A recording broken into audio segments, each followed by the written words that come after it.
আমাদের বাড়িতে প্রত্যেকেরই বাচ্চা আছে, আর সেই বাচ্চারা বিভিন্নভাবে কিন্তু আমাদের মোবাইল থেকে ইউটিউব বা ফেসবুক দেখে।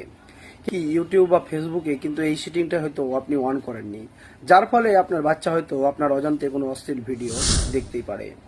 তো চলুন আজকের এই ভিডিওতে জেনে নেব কিভাবে আমরা ইউটিউব বা ফেসবুকে অশ্লীল ভিডিওগুলোকে অন অফ করে রাখতে পারবো, যাতে আমাদের বাচ্চারা এইসব ভিডিও থেকে দূরে থাকে। এটা যদি আপনি না করে থাকেন তাহলে কিন্তু আপনি আপনার বাচ্চার কিন্তু অনেক বড় ক্ষতি করছেন। তো চলুন আজকের এই ভিডিওটা লাস্ট পর্যন্ত দেখে নেবো, আর কিভাবে অফ করতে হবে আজকে আপনাদেরকে দেখাবো। তো চলুন। তো এর জন্য কি করতে হবে, প্রথমে আমাদেরকে আমাদের যে ইউটিউব অ্যাপ আছে সেই ইউটিউব অ্যাপটাকে আমরা খুলে নেব। এবার ইউটিউব অ্যাপ খোলার পরে নিচে যে প্রোফাইল দেখতে পাচ্ছি সেই প্রোফাইলে আমরা ক্লিক করব। প্রোফাইলে ক্লিক করার পর উপরে সেটিং অপশন দেখতে পাচ্ছেন, সেই সেটিংয়ে ক্লিক করাবো। সেটিংয়ে ক্লিক করার পর জেনারেল অপশন আমরা চলে যাব। জেনারেলে ক্লিক করার পরে নিচে যে রেস্ট্রিক্ট মোড আছে সেই রেস্ট্রিক্ট মোডটাকে আমরা অন করে দেবো।